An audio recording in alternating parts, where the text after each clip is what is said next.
ആരാധകരുടെ പ്രിയ ഗായികയാണ് ശ്വേതാ മോഹൻ. അമ്മ സുജാത മോഹൻ്റെ പാത പിന്തുടർന്ന് ഗാനരംഗത്തേക്ക് കടന്നുവന്ന ശ്വേതയ്ക്ക് നിരവധി ഹിറ്റ് ഗാനങ്ങൾ പാടാനായി. സുജാതയുടെ ഏക മകളാണ് ശ്വേത. ശ്വേത ഇന്ന് ശ്രേഷ്ഠ എന്ന മകളുടെ അമ്മയുമാണ്. അശ്വിൻ എന്നാണ് ശ്വേതാ മോഹൻ്റെ ഭർത്താവിൻ്റെ പേര്. പഠനകാലത്ത് അശ്വിൻ്റെ സഹോദരി ആരതിയുടെ അടുത്ത സുഹൃത്തായിരുന്നു ശ്വേത. ഈ പരിചയമാണ് പിന്നീട് പ്രണയത്തിലേക്കും വിവാഹത്തിലേക്കും എത്തിയത്. അശ്വിനെക്കുറിച്ചും അമ്മ സുജാതയെക്കുറിച്ചും സംസാരിക്കുകയാണ് ശ്വേത ഇപ്പോൾ. ഭർത്താവ് തനിക്ക് ഏറ്റവും വലിയ പിന്തുണ നൽകുന്ന ആളാണെന്ന് ശ്വേത പറയുന്നു. ഭർത്താവിൻ്റെ മാതാപിതാക്കളും എന്നെ വളരെയധികം പിന്തുണയ്ക്കുന്നു. എല്ലാ പെൺകുട്ടികൾക്കും അവരുടെ ഭർത്താവിനെക്കുറിച്ചും വീട്ടുകാരെക്കുറിച്ചും ഇങ്ങനെ പറയാൻ സാധിക്കട്ടെ എന്ന് ഞാൻ ആഗ്രഹിക്കുന്നു. അങ്ങനെയെങ്കിൽ ലോകം വളരെയധികം പുരോഗമിക്കുമെന്നും ശ്വേതാ മോഹൻ ചൂണ്ടിക്കാട്ടി. അശ്വിൻ്റെ സഹോദരിയുമായി അടുത്ത സൗഹൃദം തനിക്കുണ്ടായിരുന്നെന്ന് ശ്വേത പറയുന്നു. പഠനകാലത്തുണ്ടായ ഒരു സംഭവത്തെക്കുറിച്ചും ശ്വേത സംസാരിച്ചു.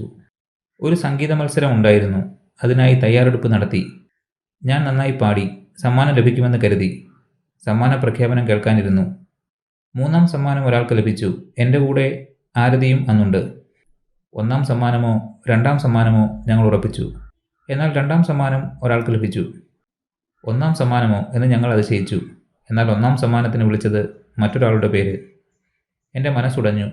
നന്നായി പാടിയല്ലോ, അത്രയും മോശമായാണോ പാടിയത് എന്നൊക്കെ ചിന്തിച്ചു. ഇതിനിടെ മൈക്കിൽ മറ്റൊരു അനൗൺസ്മെൻറ്റ് വന്നു. ഈ 3 പേർക്കുമാണ് സമ്മാനം. പക്ഷേ ഇവിടെ പാടിയവരിൽ നല്ല ഭാവിയുള്ളവരുണ്ടെന്ന് പറഞ്ഞ് 10 പേരുടെ പേര് അവർ എടുത്തു പറഞ്ഞു. ആ ലിസ്റ്റിൽ പോലും ഞാനില്ല.